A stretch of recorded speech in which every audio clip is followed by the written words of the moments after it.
Welcome back. My name is Latesh Patel, IT vocational trainer ITES।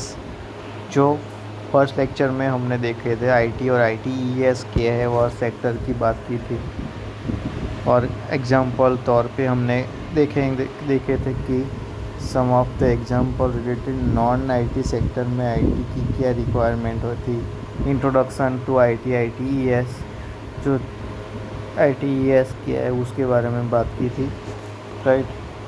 जो ITES में जो भी वर्क करते हैं वहाँ पे बेसिकली BPO पे बेसिस पे इनेबल सर्विसेज होती है, यानी बिजनेस प्रोसेस आउटसोर्सिंग। अब ये जो वर्ड्स है बिजनेस प्रोसेस आउटसोर्सिंग, उसमें हम समझने की कोशिश करेंगे कि किस तरह से बिजनेस आउटसोर्सिंग होता है। Like nowadays in world business most work by outsourcing basis.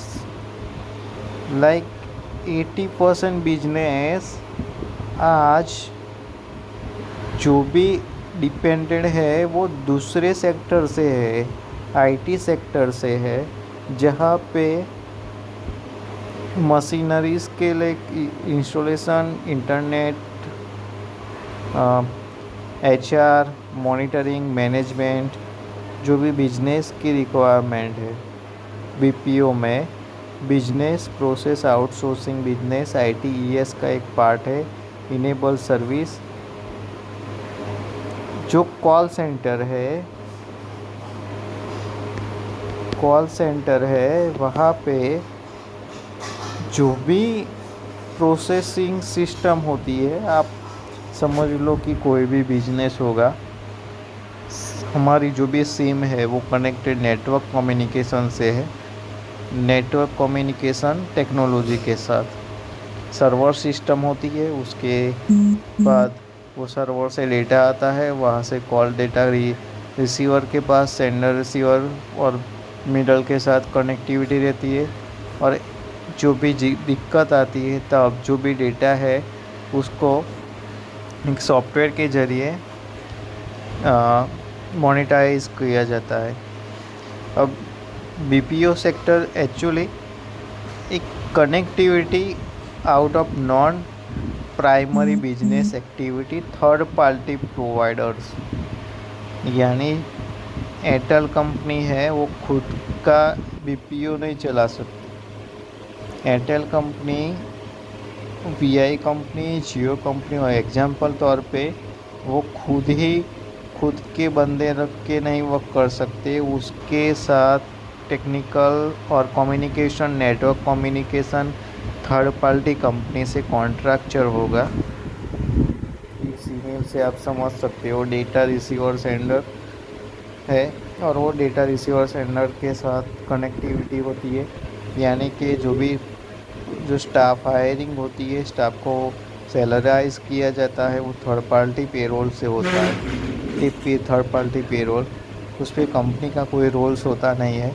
Company एक सर्विस दूसरी कंपनी से MOI करती है, और उसके बाद दोनों कंपनी का जो भी टर्म पॉलिसी के साथ कनेक्टिविटी बनी रहती है, और इसके हिसाब से वहाँ पे BPO सेक्टर वर्क करता है। टेक्नोलॉजी, कोई कंपनी है वो इतनी सारी टेक्नोलॉजी परचेज या फिर रिक्वायर एडप्ट नहीं कर सकती, वो बायर नहीं है। जो जिसके पास टेक्नोलॉजी है और जिसके पास टेक्नोलॉजी नहीं है, दोनों मिलके बिजनेस करते हैं। समझ लो कि कोई भी एक कंपनी है, उसके पास टेक्नोलॉजी नहीं है बट उसके पास नॉलेज है, तो नॉलेज का जो भी डेटा है, उसकी कंपनी है मैन्युफैक्चरिंग और प्रोडक्शन, उसकी मशीनरीज होती है, टेक्नोलॉजी मशीन वो देता है, और उसके बदले में थर्ड पार्टी पेरोल के साथ वो टर्म एंड पॉलिसीज के साथ जो भी MOU के साथ जो फॉलो करना पड़ता है। This including task to customer support, data entry and telemarketing, enable companies focus core competition and reduce operation cost. जो भी ऑपरेशन कॉस्ट होती है वो कंपनी आउटसोर्सिंग बेस पे दूसरी कंपनी जो थर्ड पार्टी कंपनी को देती है। ये HR मैनेजमेंट में अभी रिक्रूटमेंट होती है, वो रिक्रूटमेंट थर्ड पार्टी पे से ही होती है। वैसे सेकंड पॉइंट हमारा है नॉलेज प्रोसेस आउटसोर्सिंग। नॉलेज जो डेटाबेस कंपनी है, BPO है, वैसे KPO है, यानी टेक्निकली वर्क जो होता है, technical skill. Medical billing words आपने सुना होगा। मेडिकल बिलिंग में जो डेटा होता है वो टेक्निकली बेसिस पे डेटा एंट्री सॉफ्टवेयर की एनालाइज की डेटा लीगल सर्विस होती है। Scientific research requirement, deep domains expertise and critical thinking, right. तो ये जो सर्विसेज होती है वो एक टेक्निकली इनेबल सर्विस होती है जो KPO सर्विस के नाम से जाना जाता है। एडवांस एनालिटिकल्स वर्क, गूगल कंपनी जैसी कंपनी है, TCS कंपनी है, जो टाटा कंपनी, जिसमें 2 सेक्टर है टाटा के पास गवर्नमेंट का, पासपोर्ट सेवा केंद्र और दूसरा एयरलाइंस।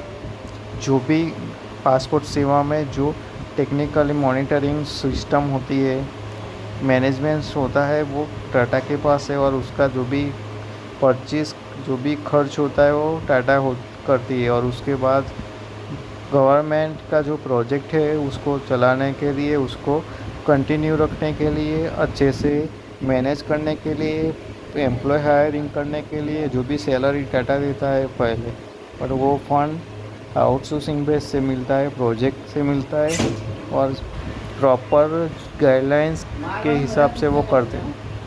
और इस तरह से BPO sector KPO sector work करते हैं। Thank you for this video.